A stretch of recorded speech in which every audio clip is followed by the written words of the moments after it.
CTC News with Wesley Qatar, broadcasting from Sint-Eustatius, Dutch Caribbean. Sponsored by UTLNV, Windward Island Bank, Kodo's Purchasing Services, and Duggins Shopping Center.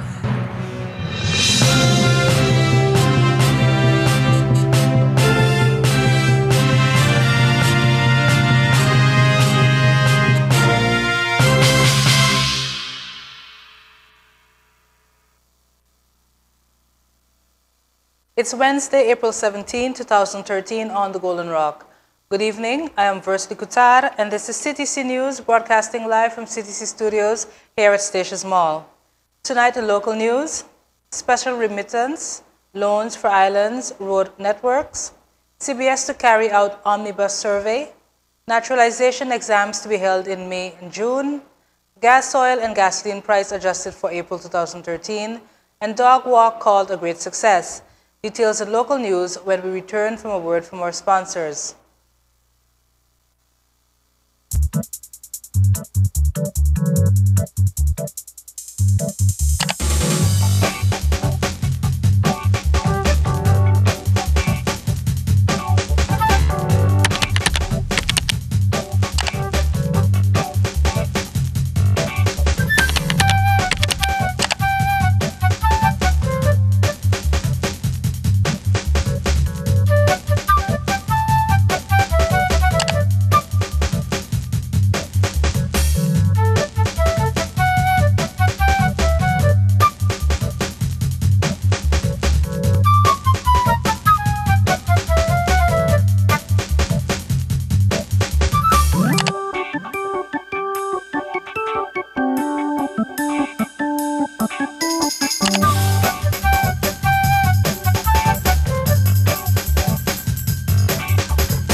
CTC News, sponsored by UTLNV, Windward Island Bank, Kodo's Purchasing Services, and Duggins Shopping Center.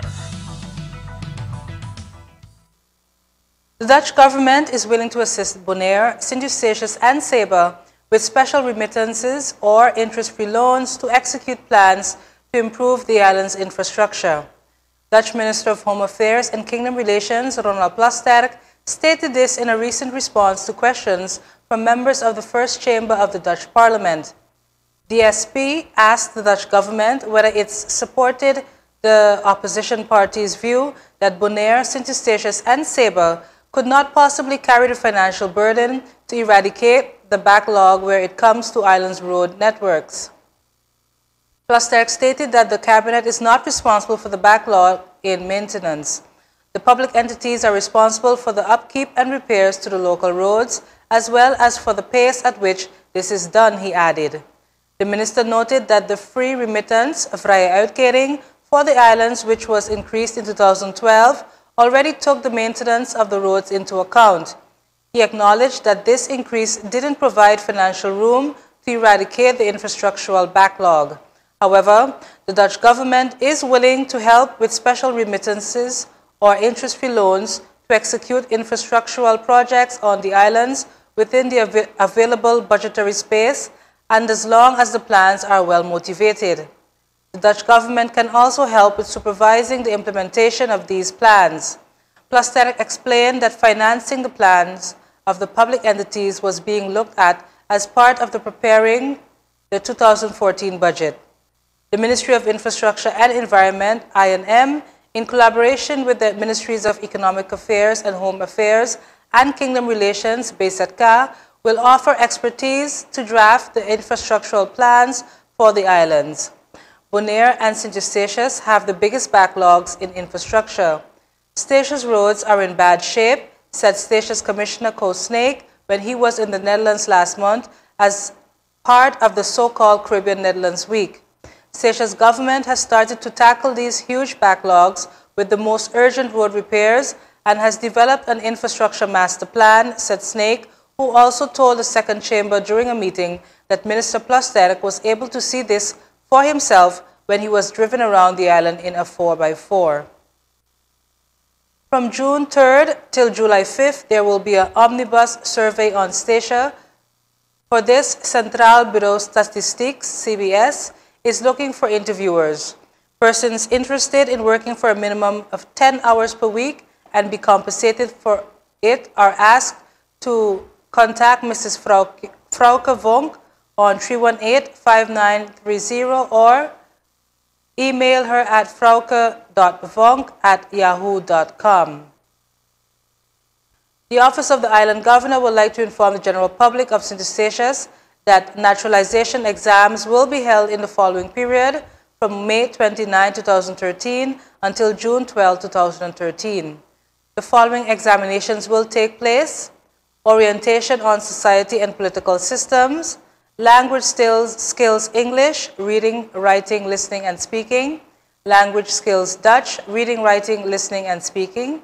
All persons interested in taking these exams can register at the Cabinet of the Island Governor at the Government Administration Building starting April 11, 2013, and every Tuesday and Thursday from 8 a.m. to 12 noon. The final date for registration is May 8, 2013.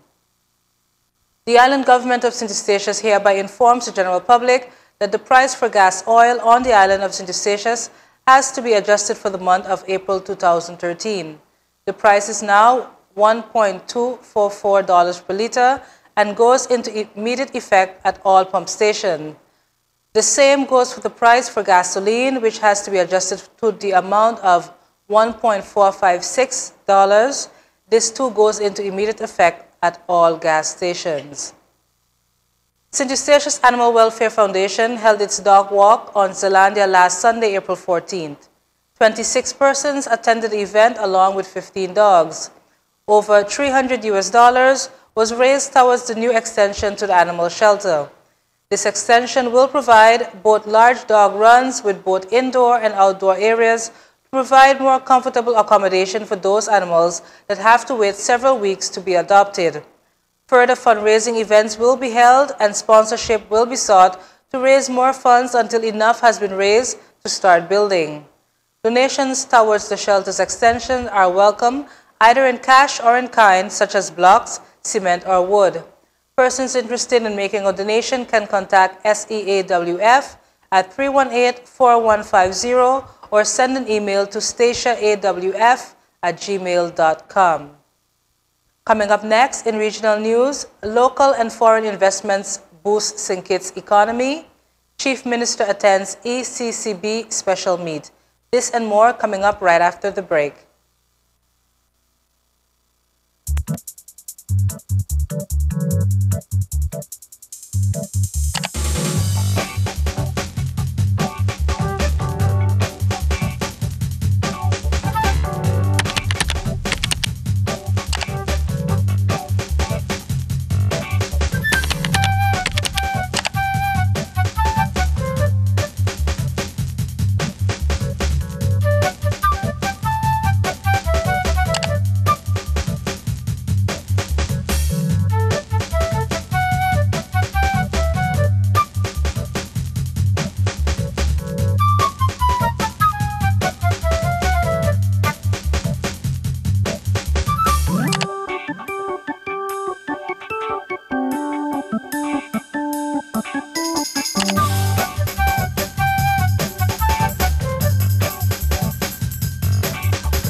CTC-News, sponsored by UTLNV, Windward Island Bank, Kodo's Purchasing Services, and Duggins Shopping Center. Welcome back. To those of you just joining us, we have reached our regional and later international section for this evening. In spite of the challenges faced by the global economy, St. Kitts Investment Promotion Agency, SKIPA, recorded increased interest from foreign and local investors undertaking business ventures in St. Kitts.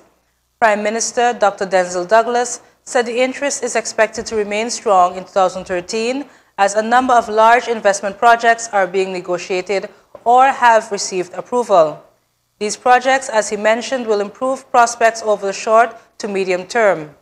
Local investors have capitalized on the opportunity to establish businesses, stated Douglas. This will meet the needs of our people and visitors while also diversifying the services and products provided by our private sector. Douglas made reference of 2 projects approved by the government that local investors and citizens alike can take advantage of, namely a bowling alley and an adventure park. These 2 developments will not only provide entertainment value to the Federation as a tourism destination, but another opportunity for direct employment, Douglas said. He further stated that SCIPA has continued to promote St. Kitts as a market for investment in renewable energy and energy-efficient technologies. This, he said, has resulted in an upsurge in proposals for the establishment of related businesses. Douglas confirmed that SCIPA will continue to work closely with the Energy Unit, St. Kitts Electricity Company, and other stakeholders in the public and private sectors to review and facilitate the approval of renewable energy solutions that best meets the Federation's requirements. Further in regional news, Chief Minister Hubert Hughes left Anguilla at the weekend to attend the special meeting of the Eastern Caribbean Central Bank Monetary Council to be held in Grenada. The Council will be deliberating on reports on fiscal policy in the currency union and will also discuss financial sector stability and growth and competitiveness. Financial stability in the region has been the source of concern for all governments, and this will be a focus of the discussions, as well as reducing levels of unemployment and poverty in the region. Representatives of the ECCB, Currency Union from Antigua and Barbuda, Dominica, Grenada, Montserrat, St. Kitts and Nevis, St. Lucia, and St. Vincent and the Grenadines are all expected to be in attendance. In international news, too many labs still keep dangerous cattle plague. Too many laboratories still have samples of the devastating cattle disease, rinderpest, 2 years after it was eradicated, only the second disease after smallpox to be wiped out, the World Organization for Animal Health said. Member countries of the organization, known as the OIE, committed to destroy their samples or pass them on to a handful of approved high-security laboratories when the world was declared free of rinderpest in 2011. But 2 years later, 25 laboratories still have samples, OIE Director General Bernard Vallat told Reuters. He declined to give details about where rinderpest or cattle plague did not affect humans directly, but decimated hundreds of millions of cattle across Asia, Europe, and Africa. As with smallpox, the aim was to leave only a few samples in high-security laboratories for research or for vaccination in case the disease re-emerged. Scientists argue they need samples for research and would be vulnerable to bioterrorist attack without them to produce vaccines in case, for example, a country or group still has the virus. However, leaving too many samples around in possibly insecure locations was an unacceptable risk, Vallat said. The Paris-based OIE, Office International des Epizooties, owes its existence to rinderpest. An outbreak of the disease in imported animals in Belgium in 1920 was the impetus for international cooperation in controlling animal diseases and the OIE's creation in 1924. The disease, eradicated with support from the UN Food and Agriculture Organization, is believed to have been brought to Europe by Mughal invaders in the 13th century, the OIE said. Many species of wild and domestic cloven-hoofed animals, including sheep and goats, only showed symptoms of the disease when infected, but mortality reached up to 100% in cattle or buffalo herds. The Americas and Oceania never faced rinderpest epidemics. Only 2 high-security laboratories still have samples of smallpox after it eradicated in late 1979, the U.S. Centers for Disease Control in Atlanta, Georgia, and Russia's State Research Center of Virology and Biotechnology in Koltsovo, Novosibirsk. A joint advisory committee between the 178-member OIE and the FAO on rinderpest advised late last year that strategic rinderpest vaccines stores be maintained in selected locations should the disease reoccur. Coming up next after the break, your 3-day weather report for the islands of Statia, Saba, and St. Martin. Details in local weather right after this.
CTC News, sponsored by UTLNV, Windward Island Bank, Kodo's Purchasing Services, and Duggins Shopping Center. And now for your 3-day weather forecast. We will begin tonight on Saba and Statia. Tonight, Wednesday, April 17th, scattered showers with temperatures of 84 degrees Fahrenheit, 50% chances of rain with winds east-northeast at 18 miles per hour.